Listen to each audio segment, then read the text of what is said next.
warahmatullahi wabarakatuh. Selamat pagi anak-anak. Nah, pada pagi hari ini kita akan belajar tentang harmoni dalam ekosistem. Adapun pembelajaran pada pagi hari ini, satu, anak-anak setelah pembelajaran selesai nanti, Bumut harapkan satu, bisa menganalisis hubungan antar makhluk hidup pada suatu ekosistem dalam bentuk rantai makanan dan jaring-jaring makanan. Yang kedua, dapat mendeskripsikan proses transformasi antar makhluk hidup dalam suatu ekosistem. Yang ketiga, anak-anak dapat mendeskripsikan bagaimana transformasi energi dalam suatu ekosistem berperan penting dalam menjaga keseimbangan alam. Makhluk hidup dapat berperan sebagai sumber energi atau sumber makanan bagi makhluk hidup lainnya, sehingga terjadi proses memakan dan dimakan antar makhluk hidup di dalam suatu ekosistem. Apakah kamu dapat mengidentifikasi hubungan antar makhluk hidup pada gambar di samping ini? Coba semua mengamati gambar yang ada di layar. Kamu amati anak-anak, di sini ada gambar tumbuhan atau rumput. Kemudian ada gambar kelinci dan berikutnya ada gambar ular. Bagaimana hubungan antara gambar satu dengan gambar yang lainnya? Rumput di situ merupakan produsen yang berperan sebagai penghasil makanan.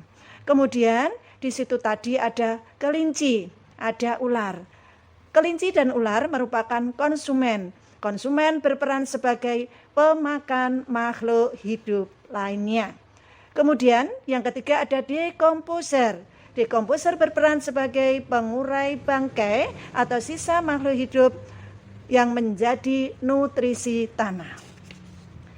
Dekomposer dapat dibedakan menjadi dua. Kalau di daratan itu biasanya berbentuk jamur, yang mana makhluk hidup yang sudah mati atau bangkai itu kemudian mati dikubur di tanah, diuraikan oleh dekomposer itu yang menjadi jamur, yang mana di dalam tanah itu menjadi humus, yang mana tanah yang humus apabila nanti ditanami akan tumbuh dengan subur tanaman tersebut. Kemudian bentuk yang kedua di dalam perairan yang disebut dengan bakteri. Coba ini perhatikan semua, ada contoh rantai makanan di ekosistem laut. Yang pertama, fitoplankton. Fitoplankton merupakan tumbuhan kecil yang berada di dalam laut.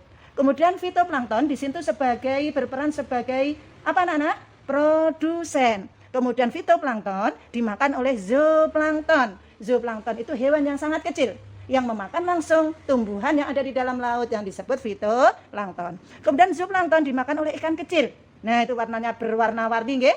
Di dalam laut itu pemandangannya sangat indah. Kemudian ikan kecil dimakan oleh ikan sedang. Ikan sedang dimakan oleh ikan besar. Yang mana nanti ikan besar mati diuraikan oleh apa tadi dekomposer di dalam perairan?